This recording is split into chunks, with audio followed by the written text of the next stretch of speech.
ng gabi namin ni Baby Daddy actually hanggang madaling araw. Kaso lang, meron siyang nabanggit sa akin na nagpintig yung tenga ko. Sabi niya sa akin bago ako matulog, minsan baby mama, gusto kong humipak ng pads. So ako, nagpintig tenga ko, nag-walk out ako. I went outside because baby mama went outside first. I didn't know where she was going, so I was in a rush to leave. Then when me and baby mama went outside, we forgot the key. Dahil naiwan yung susi, tumawag ako kay Mikay, buti dala ko telepono ko. Sabi ko sa kanya, Mik, please, puntahan nyo na ako dito para makapasok na ako sa bahay. Pero aminado akong nag-iinarte na ako. Huwag ko na siyang videoan, Mikay, puntahan mo na. Babi, buntis ka. Hindi, para makonsensya ka. Landon! Nagre-review kami noon para sa reality show. Tumawag sa akin si Ate Marie. Ang sabi niya ay nalak daw sila. Dahil hinabol daw siya ni Landon sa labas. Kaya pinuntahan namin sila agad kasi alam namin may nangyari na naman.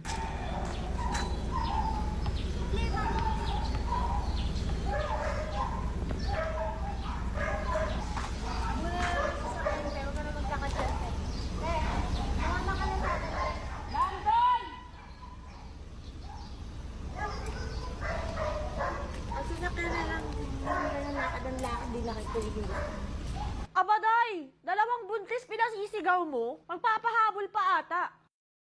Oh my God. Alam mo, kahit sayad na at running flat na yung gulong ng sasakyan ko. Sige na, para matapos na to, masundo ko lang talaga yan si Landon. Tingnan mo to, tumatakbo-takbo pa.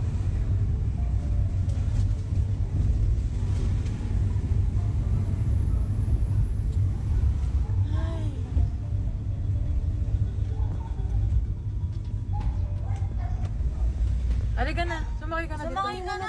Sige na. Ate, sumakay na kasi kayo. Sige na, please. Nakapampangan, Tangina. lakad ka ng lakad. Tawagan mo si Ton. Sige na. Sumakay ka. Dali na, hindi lang ako susunod sa inyo. Ay. Dali na, please. Hindi lang ako makatakbo. Kaya nga pinasasakay ka eh. Tangina. Ano, may iwan siya mag-isa. Tangina, rally. Kulit din talaga na ito. Buntis na to, Day. Ano ba? Gusto niyo talaga ata mamatay yung bata sa kanya. Ang kulit. Wala nga akong pakialam sa gusto nila akong paupuin sa sasakyan. Inis nga ako, hindi sila makaintindi.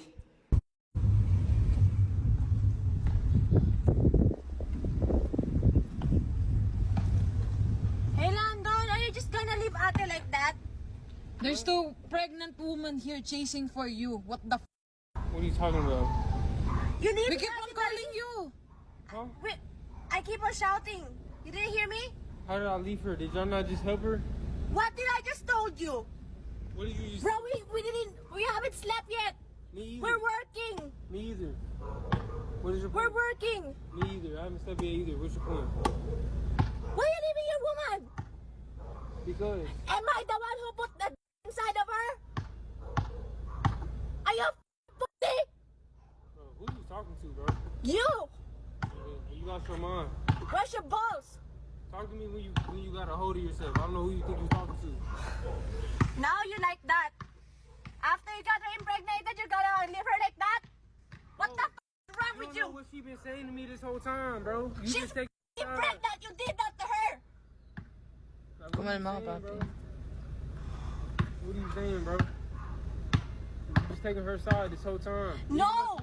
No, what she's saying is not You're right. not a Pregnant or woman. You not. don't know how it feels. Pregnant or not, it's not right. What she's saying is not right. You want to say she's pregnant, it's not right.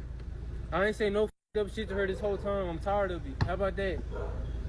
We're trying to explain every single thing to you and you're not listening. Bro, I'm not about to listen to you, bro. Okay, well, fine. What do you want from me? What? Nothing. Not at Hey, all. Go back and help her. Of course, I'm gonna help her. Alright. You don't deserve to be a dad. Remember that. Yes, I will. I will. Me and baby mama had an argument. I was upset, so I decided to get my basketball and just dribble it outside. I don't know why they can't just let me dribble the ball. I just want to go up the street and clear my mind. Bunda mo na si ate, ako na bahala kay Landon. Ako ano ngayon? Yung talaga. Puna mo na si ate, ako na bahala kay Landon.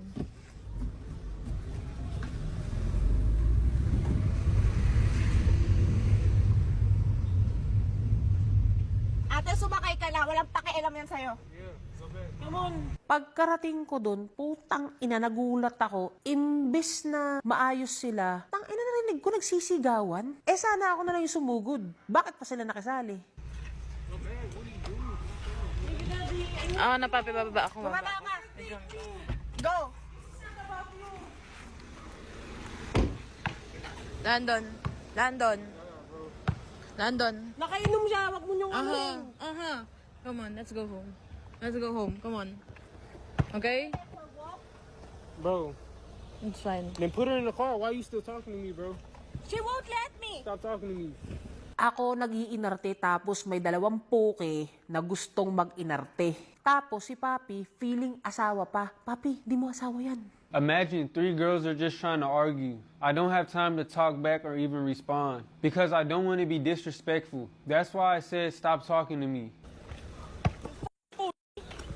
Hoy, wag mo ganyan yung asawa ko. Wag mo sabihan ng ganyan. Go get Harvey. Hey. Show me I'm Go get Harvey. Show me I'm Hey. Watch your mouth, bro. Hey. Wag ka magsalita ng gano'n.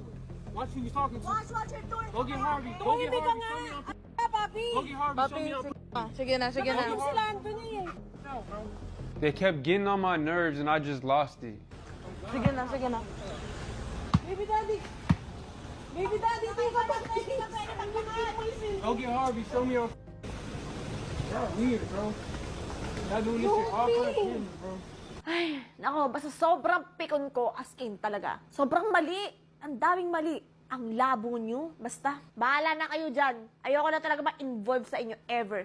Nobody talking to me. Stop talking to me.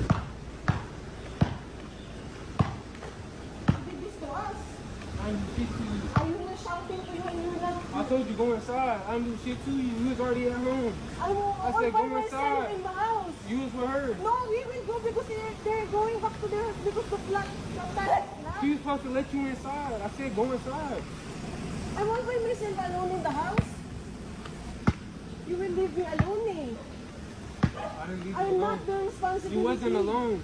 No, You we supposed to will go go. inside. I told you They go just inside. opened the gate. I told you go inside.